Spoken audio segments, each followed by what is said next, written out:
obrigado, Jonathan. Já até levantou a mão. Não, tudo bem. Muito obrigado novamente, agradecer a sua presença.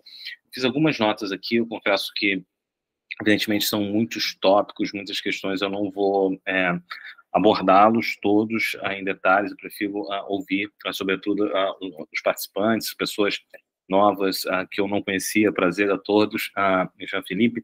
Só na parte cruel, quero tentar resumir um pouco, uma fala muito rica, mas algumas questões que me chamaram bastante atenção, em particular, essa ideia do terreno fértil.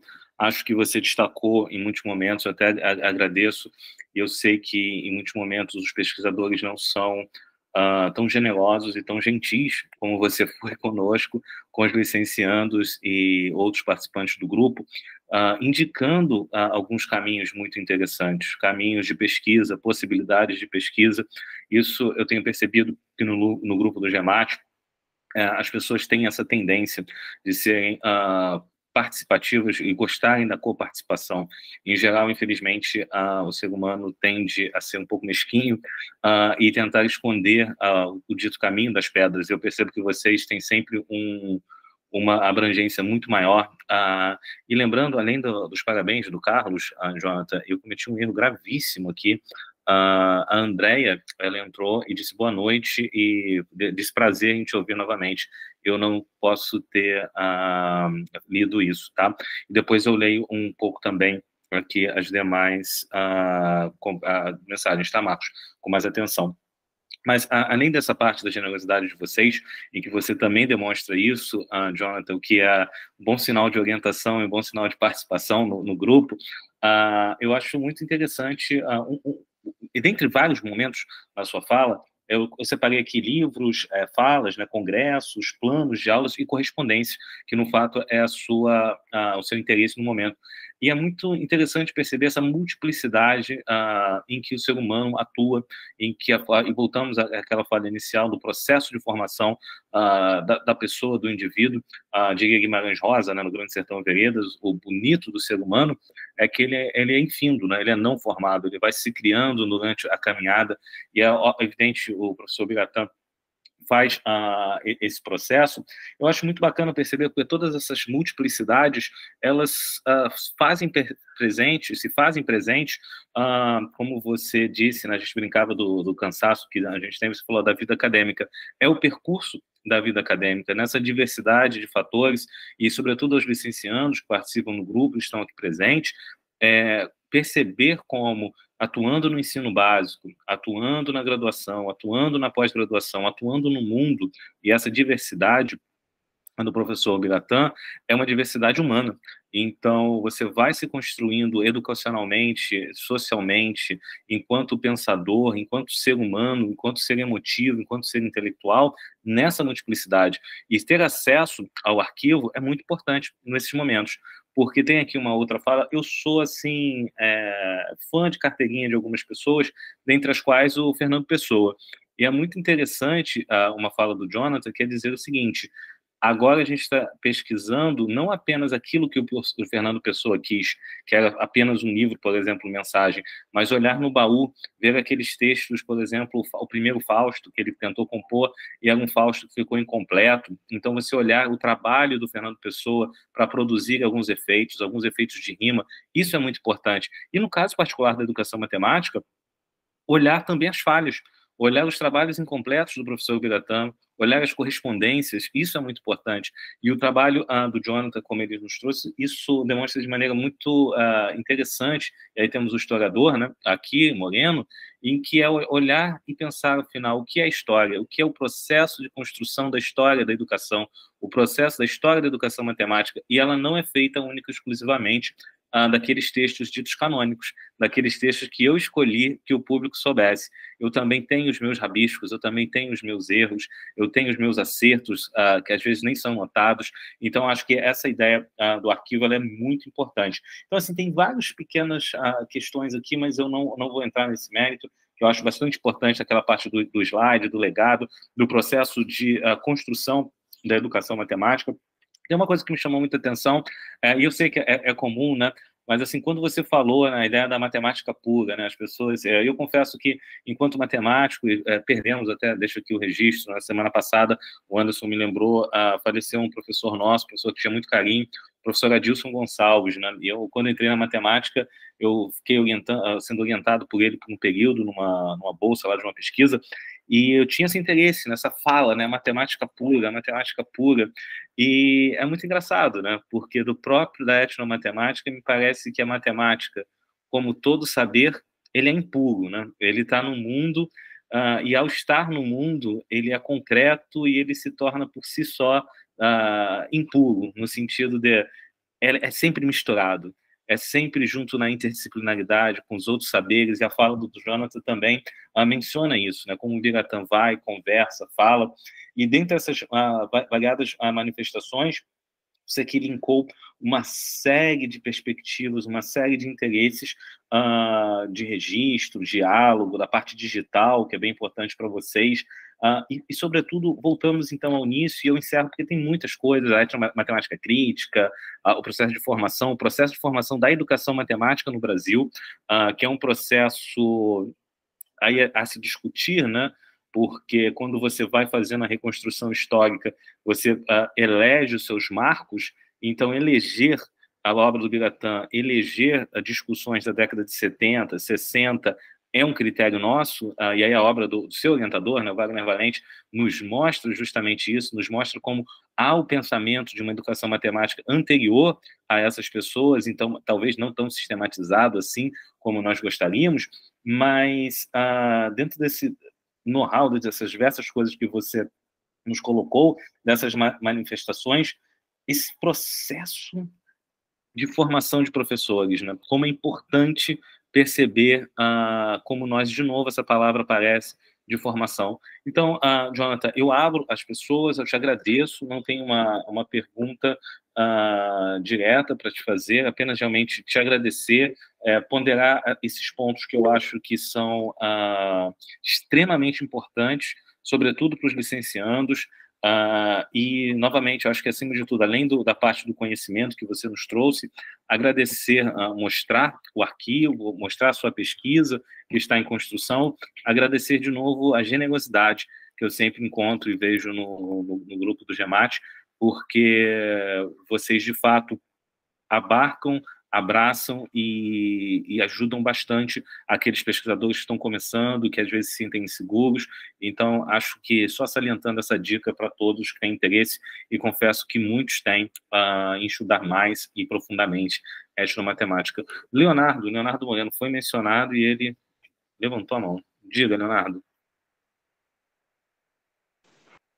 Espera aí, pronto. Desculpa, o microfone deu uma prendida. Sem Ô, problema. Jonathan, queria te fazer uma pergunta, seu Leonardo, né, estudante de graduação de História da UERJ. Então, eu fiquei muito curioso com essa questão do seu processo dos arquivos, né? Até do ponto de vista pessoal mesmo, né? Eu perguntaria como é que está sendo para você lidar com toda essa documentação, porque é uma documentação muito extensa, né? Então, assim, como é que está sendo esse processo de seleção com essa figura do Uburatã? Como é que está sendo esse processo de seleção?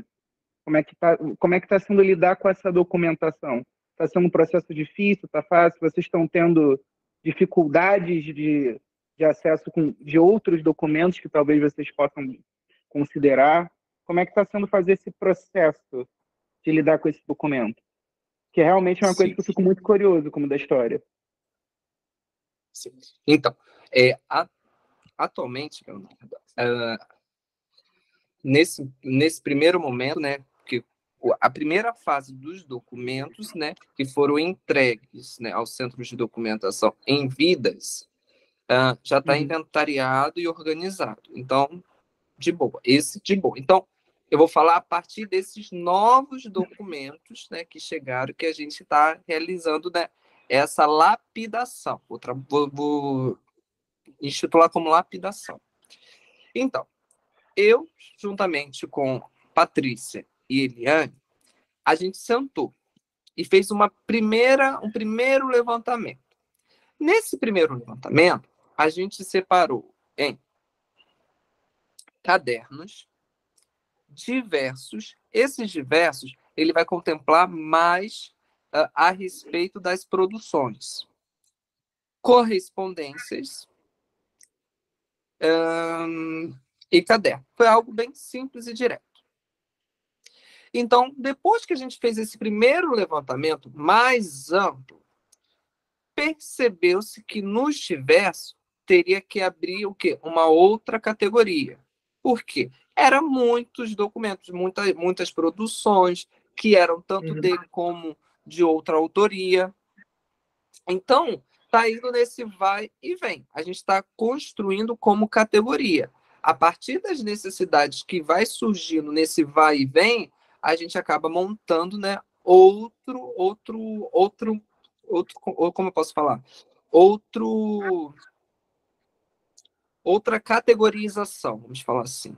Então, tá indo e voltando. Tá sendo cansativo e árduo, né? Porque tem que ir e voltar. Quando a gente começou a fazer, acabou esse primeiro momento, a gente foi olhar esse diverso, a gente colocou entre diversos com autoria e sem autoria. Aí depois a gente teve que botar diversos com autoria com data, diversos com autoria sem data, assim como os sem autoria.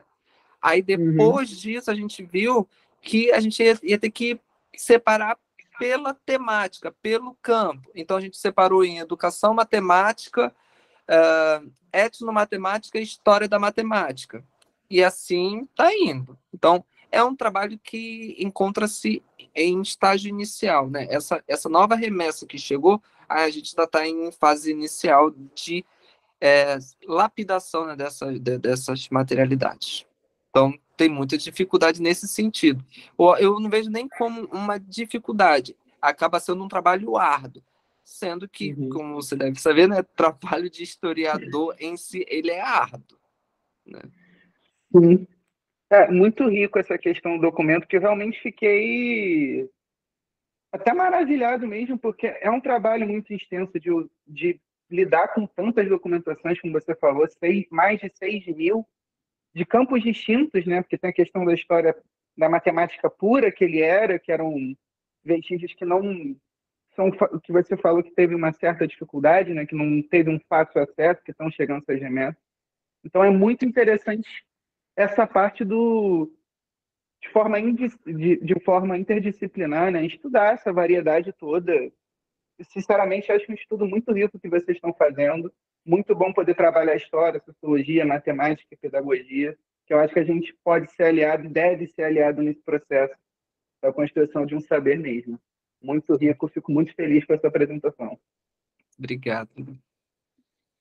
Obrigado, Leonardo e Jonathan. Algumas questões aqui, parabenizando a você, Jonathan, o Carlos, sobre a excelente apresentação. Rafaela Pina também, parabéns pela ótima apresentação. Marcos, Luna, parabéns, excelente apresentação. Leonardo também. Tem uma fala da professora Andréia, uma pergunta, e eu vou aguardar, porque tem uma mão levantada do Cisco, professor Cisco.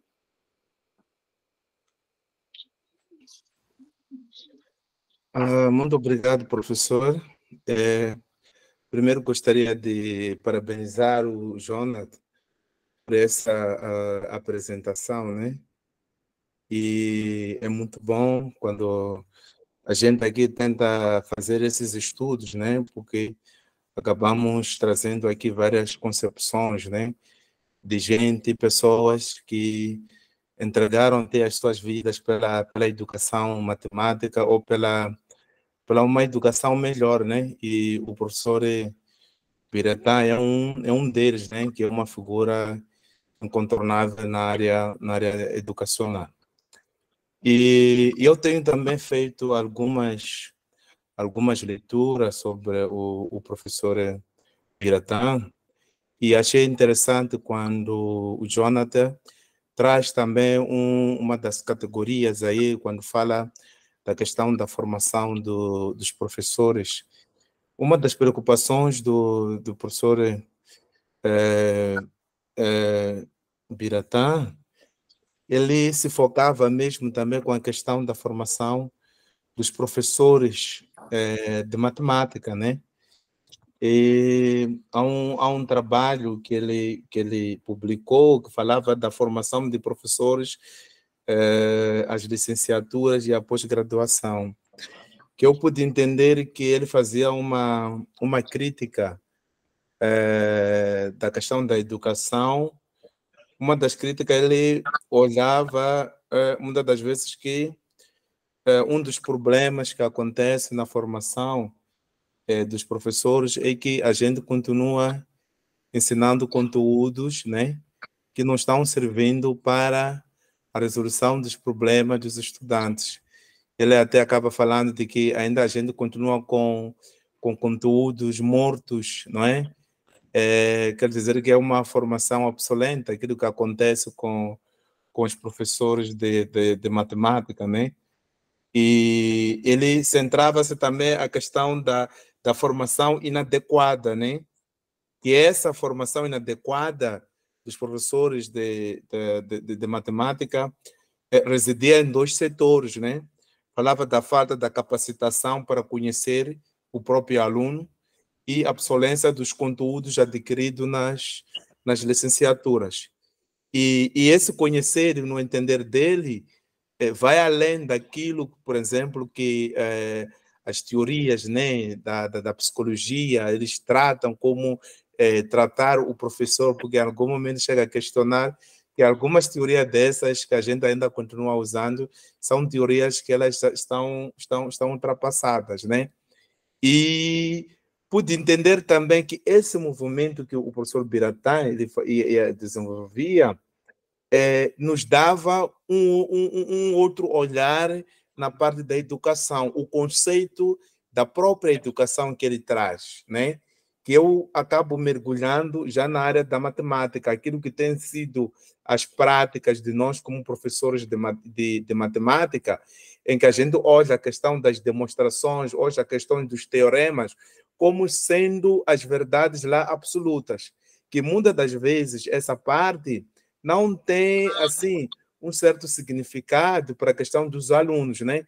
Por quê? Porque nós acabamos limitando o pensar do aluno, porque a gente parte do princípio que nós carregamos lá as verdades absolutas, os teoremas, não é? A questão das demonstrações.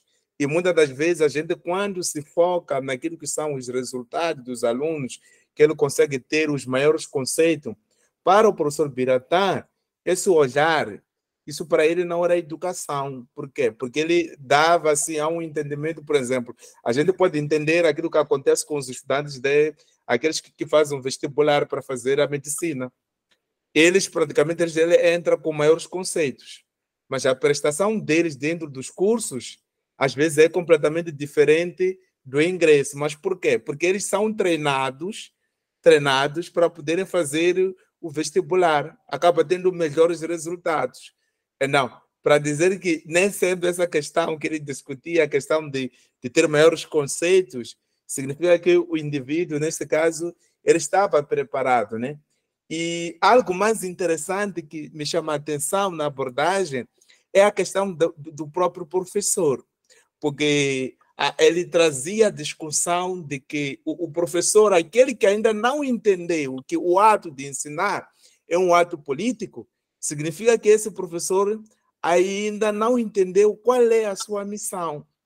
Porque não só o professor se colocando como um que está lá, como guia, conteúdos, mas ele também tem que se colocar como cidadão.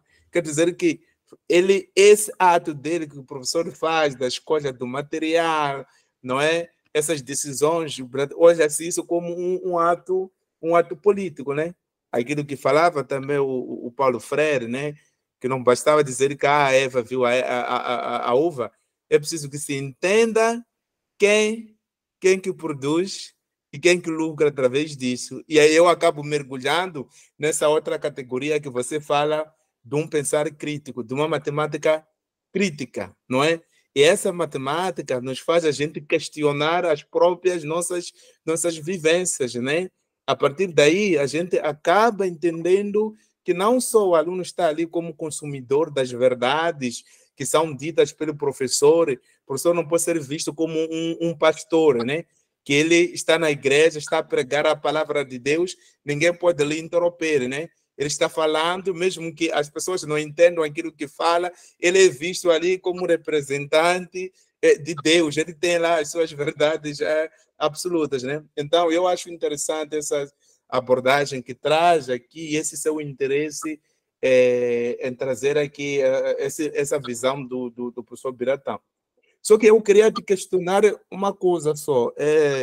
Quando você trouxe aí a categoria que tem a ver com a interdisciplinaridade, partindo do princípio que a interdisciplinaridade ela pode ser entendida em várias facetas. Eu posso ver a interdisciplinaridade como um problema, pode ser ver a interdisciplinaridade não numa perspectiva de fragmentação do conhecimento, mas no sentido de formar um homem integral, não é? Às vezes eu posso ver a interdisciplinaridade já numa área, numa visão assim antropológica.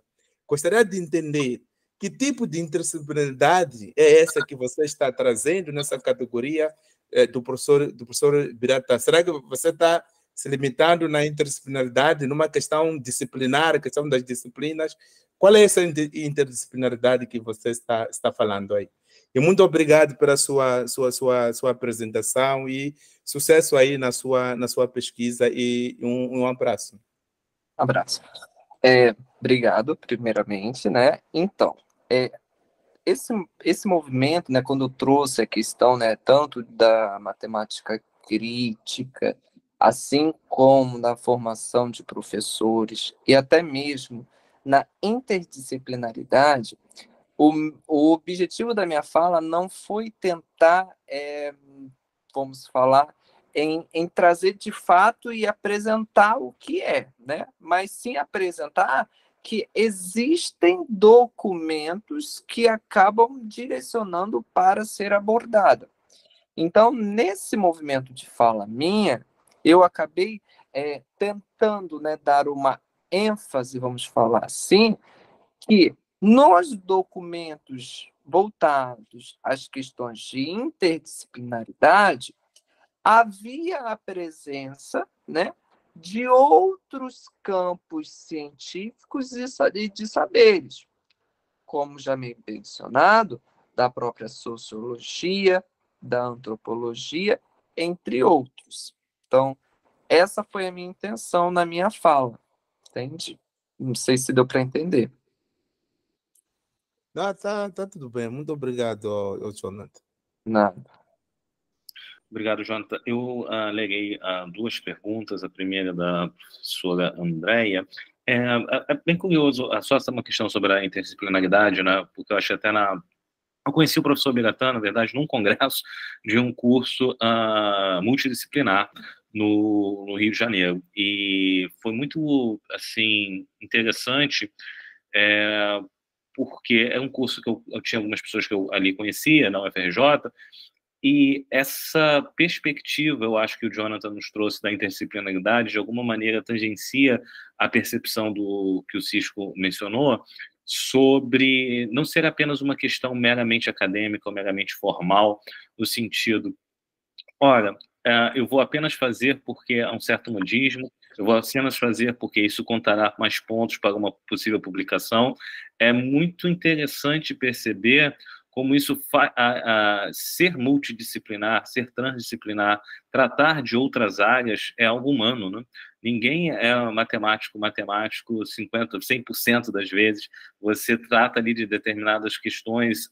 Eu acho que a pesquisa do Jonathan e a pesquisa do grupo, em termos de acervos, nos mostram essas interações de maneira muito interessante, porque você consegue perceber justamente a necessidade das outras áreas, não apenas por uma questão meramente acadêmica, mas por uma questão humana, né? Para compreender melhor, para me compreender melhor, para compreender melhor o outro. Eu acho que o professor Biratã, no pouco convívio que eu tive com ele, muito pouco mesmo, mostrava isso de uma maneira muito natural, e eu acredito que a fala do Jonathan tenha tangenciado isso bem. A questão da Andréia, ela gostaria de ouvir um pouco melhor do Jonathan sobre as abordagens, não melhor, desculpa, melhor foi eu que coloquei, tá? Ouvir um pouco mais sobre as aprendizagens que ele teve no estudo que desenvolveu no acervo do professor Manuel Bezerra, e como essas aprendizagens o ajudaram na organização e no estudo do acervo do professor Biratã. Então, obrigado, primeiramente, Andréia, né, pela pergunta e por estar presente. Então, o acervo do Manuel Jairo Bezerra, ele foi de grande valia e de importância para mim, né, nessa nova fase agora com o Biratã. Por quê? Quando o material do Manuel Jairo Bezerra ele chegou, eu acabei tratando do mesmo de maneira solo, sozinho, porque era tempos pandêmicos, né? Deve ser pontuar isso. Então eu fiquei sozinho no acervo, isolado no acervo, durante 6 meses, né? Fazendo esse bate-volta Rio, São Paulo, porque antigamente o centro de documentação não se encontrava em Santos, se encontrava em Osasco. Então, eu tive que, primeiramente, quais são os documentos que têm que ser, né, catalogados e inventariados. Então, eu tive que arrumar estratégias, né, para a separação desses documentos, arranjar, né, categorias e depois realização de inventários. Porque os documentos em si não foram digitalizados, porque eu acabei dando mais enfoque, né, vamos falar assim, na dissertação nos livros, e a maioria dos livros a gente consegue encontrar no parâmetro digital, né, em outros repositórios. Então, quando eu fui para o acervo pessoal do Biratã, essa experiência, né, de fazer uma separação, de criar categorias, foram e está sendo de bastante relevância. Por isso que você acaba criando uma espécie de corpo, né, para problematizar esses aspectos metodológicos de criação e de constituição de um acervo. Então, experiências vivenciadas, né, em tempos outrora, serviram para uma espécie de amadurecimento, vamos falar assim, e de se apropriar de determinadas estratégias do passado que podem ser utilizadas agora. Obrigado, Jonathan. Estou me segurando para não fazer um comentário, porque acho que nós havíamos conversado em off sobre isso, essa sua última fala, né, sobre, como você mencionou, o próprio processo de formação do professor Biratã, e quanto pensador de etnomatemática, né, e na sua fala, participar dos congressos, efetivamente, produzir, escrever, debater, e como isso vai se fazendo, e você está vivenciando isso nesse momento, né, tendo experiências pretéritas, tendo atuações em diversos âmbitos e como isso vai, de certa maneira, condicionando o seu trabalho, né? Então, isso é muito importante, essa sua autopercepção e como isso também pode ser levado no próprio acervo, na sua própria pesquisa. Antes do Carlos, Rogério, boa noite, ótima explanação. Tem alguma previsão da data, Jonathan, de compartilhamento por meio digital por parte da Biblioteca Nacional? Pergunta do Rogério, bem direto. Então, ainda não. Por quê? Primeiro, é que esses documentos, pelo que eu estou entendendo, né, é que o que vai ser mais voltado e digitalizado vai ser essa nova remessa, né, que chegou para a gente. Então, eu acredito que só deve ser começado esse processo de digitalização depois que a gente já tiver uma espécie de inventário, né? Depois que a gente tiver um inventário que vai começar a ser digitalizado. E eu acredito que não irão ser todas as correspondências, todos os cadernos, porque é quase impossível, né? Pelo tamanho do acervo. Então, deve-se ser selecionado, assim como acontece no repositório da UFSC, os documentos que encontram-se, né, sendo utilizados ou foram utilizados em pesquisas do próprio grupo, né, que vão ser armazenados nessa plataforma. Então, ainda não temos prazo. Agradeço, Jonathan. Carlos? Boa noite, colegas. Jonathan, parabéns pela apresentação, assim, aprendi bastante, muitas questões aqui me inquietaram, mas as minhas perguntas para você é bem assim, simples. A primeira, eu gostaria que você falasse sobre a questão da visitação no centro de documentação, como é que funciona, se tem alguma questão formal a ser considerada, declaração, autorização, horários, essas coisas. E também sobre a categoria que você falou, uma das, foi sobre a questão da educação matemática, né? A criação do campo da educação matemática. Essa categoria é do projeto, é de um dos projetos que vocês estão aí trabalhando no grupo de pesquisa, ou ela também já está organizada lá no acervo pessoal do Biratã? Esse conjunto de documentos, de materialidades lá no acervo que a gente já possa acessar de forma mais direta, né? Não sei se eu consegui, deu para entender, mas seria basicamente isso. E, sim, e se tem já alguma produção, artigo, alguma coisa relacionada a essa categoria dentro do grupo?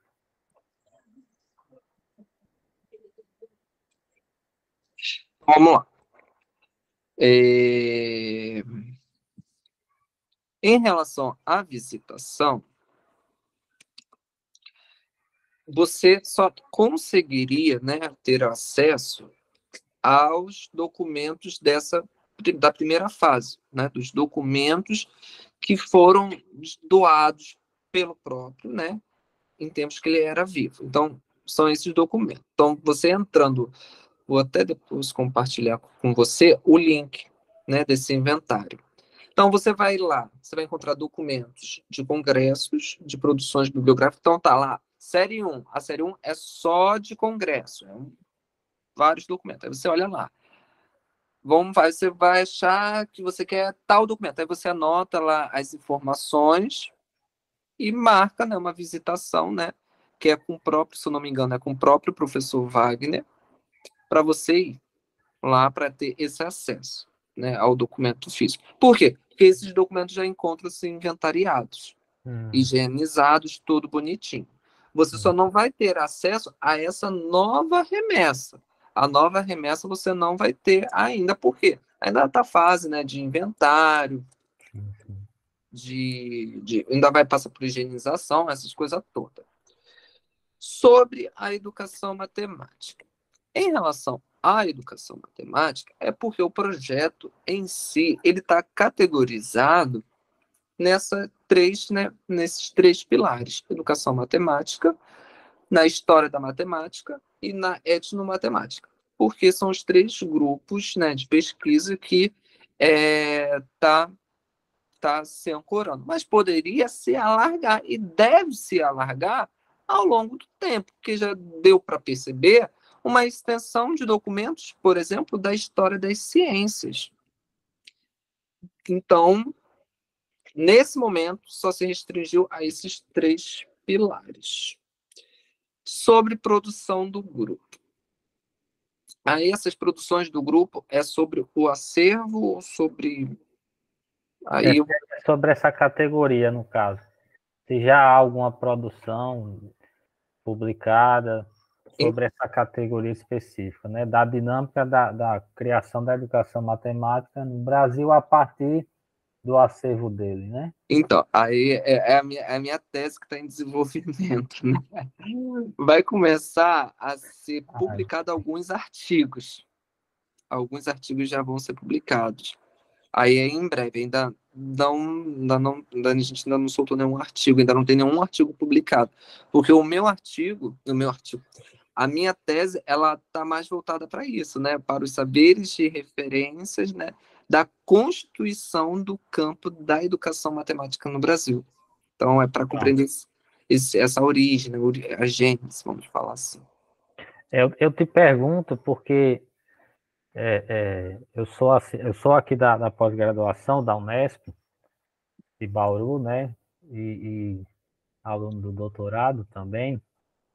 E aí o meu tema, a minha pesquisa, assim, entrelaça esse tema, né? Que a gente está olhando a constituição da área da educação matemática no Brasil.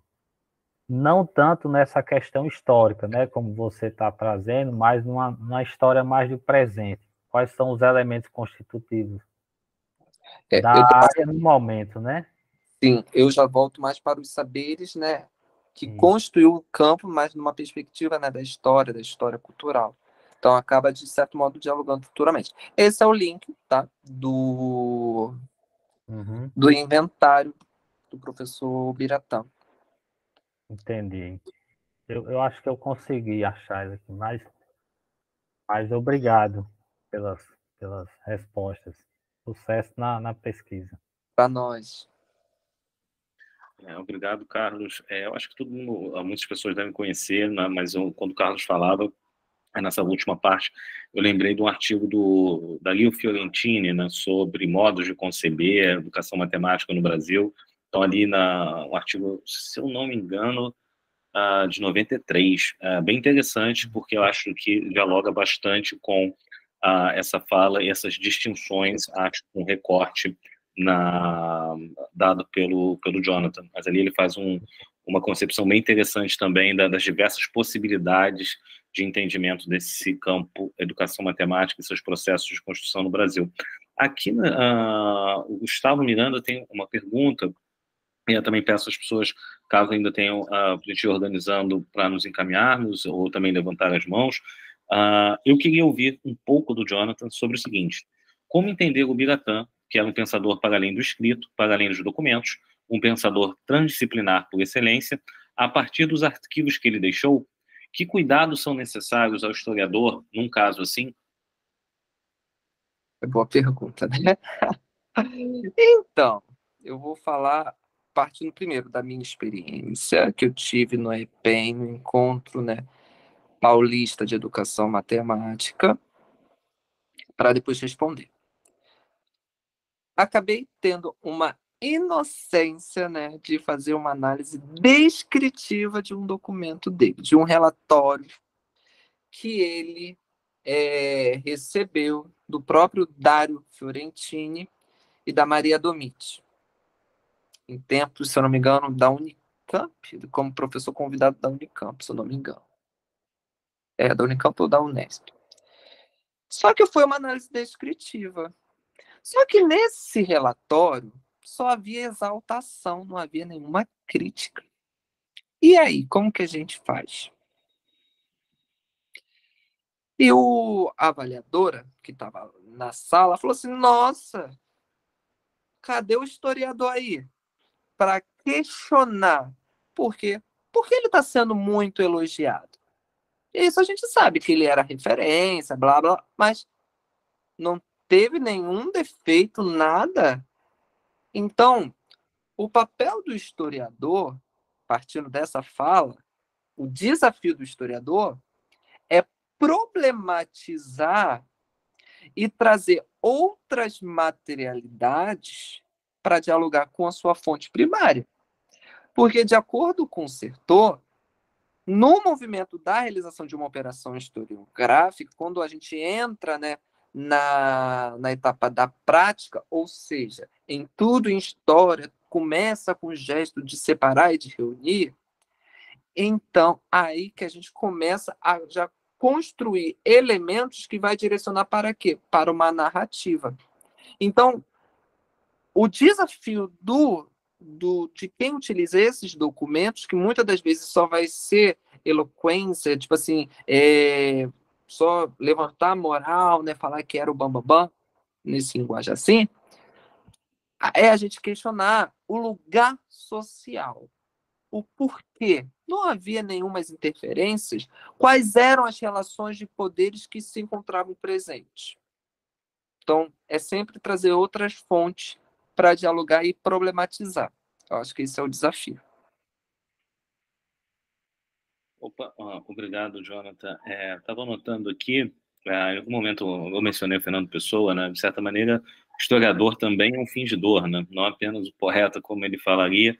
E de fato, eu acho que esse olhar crítico, né, do ponto de vista de análise da história, eu acho que o seu trabalho em diversos momentos, como você apresentou, ele tangencia esse olhar em analisar o documento, analisar o contexto histórico em que esse documento estava sendo produzido, publicado, coletado, e depois é claro que, de certa maneira, temos historiadores no grupo que saberiam relatar e citar muitos outros casos, e casos mais importantes, mas esse movimento historiográfico, em muitos momentos, é um movimento de eleição de heróis, né? E, do fundo, acho que não era uma intenção do professor Biratã, e, no fundo, como que isso faz mal, né? Faz mal do ponto de vista de, olha, esse aqui é o ideal, esse aqui que é o ideal de um historiador, esse aqui que é o ideal de um educador matemático, e você, às vezes, perde justamente essa noção crítica de saber separar essas diversas facetas, esses diversos momentos em que o professor atua, o pensador atua, aquele que está buscando interações interdisciplinares ou buscando compreender problemas e modelar problemas no mundo de ponto de vista crítico, político, social, e, enfim, de certa maneira, as nossas escolhas, como você disse, as nossas classificações, elas, direta ou indiretamente, elas, às vezes, nos condicionam, em muitos momentos, até de maneira equivocada. Gente, acredito que, se não tivermos mais... Opa, peraí. Eu fiz a sugestão do artigo. Poderias colocar aqui? Sim, desculpa, me perdi aqui, gente. Eu não subi, tá? Acho que tem mais uma pergunta aqui, tá? Da professora Andréia. Nesse sentido, de ir além da descrição dos documentos e encontrar novas fontes, como você percebe a história oral para compreender essas complexidades históricas? Então, eu utilizo a história cultural, né? Eu sou defensor da história cultural. Então, a história oral, para mim, eu vou falar por mim, né? E eu acho, tipo assim, uma perspectiva mais acadêmica, então, baseado em Verena Albert, né, que é até professora, né, de ensino de história do curso aí de pedagogia da UERJ, a história oral, ela vai possibilitar, nem possibilitar, acaba fornecendo elementos individuais que acabam enriquecendo e potencializando a história cultural, que vai ajudar, Andréia, a trazer uma espécie de iluminação, vamos falar assim, dar tipo um panorama, né, de significados, de signos, de cultura subjacente. Ou seja, é mais para potencializar, né, as outras materialidades que se encontram presentes dentro da metodologia da história cultural. Porém, tem que ter um cuidado aí. Quando a gente utiliza a história oral, a gente vai trabalhar muito com a questão de memória de quem está falando, de quem está passando a informação. Então, aí entra as interrogações que merecem vários questionamentos e tal. Então, nessa perspectiva, eu poderia falar de maneira bem sucinta e leve que a história oral, sim, pode trazer contribuições, né, para a pesquisa, né, que utilizam, né, a história cultural, que utilizam os documentos, né? Então, é isso. Obrigado. Não sei se eu respondi, mas... Não, até quando você estava respondendo, eu estava pensando nas diferentes materialidades da história, né? E, de certo modo, lembrando o que nós fizemos hoje, as nossas conversas, eu, de certa maneira, e com as outras pessoas também, nós produzimos um pouco de história oral, lembrando, né, de encontros com o professor Biratã, e como você mesmo falou, na questão da memória. Além da poesia, eu gosto muito de história, eu gosto muito de teologia, e é muito interessante perceber isso, o processo de construção das religiões, as religiões africanas, por exemplo, aí temos aqui o Cisco, pode talvez, não sei, até nos alertar melhor para isso, mas esse processo de construção da história oral no cristianismo primitivo, no judaísmo, nas religiões antigas, ela é muito interessante, justamente por essa fala do Jonathan, são as diferentes manifestações e materializações. E você cria um campo de força ali, um ponto de força simbólica muito distinto do que o escrito. Alguém havia feito essa pergunta também, né? Como é um pensador além do escrito, né? De certo modo, a história ela perpassa essa materialidade e essa imaterialidade, e quando você está trabalhando com um arquivo que tem uma diversidade de fontes, que você agora está impedido, de certo modo, de ficar única e exclusivamente trabalhando com o texto que o autor queria, ou único e exclusivamente para ficar, olha, esse aqui é o oficial, esse aqui é o canônico. Você começa a mexer em diversas questões.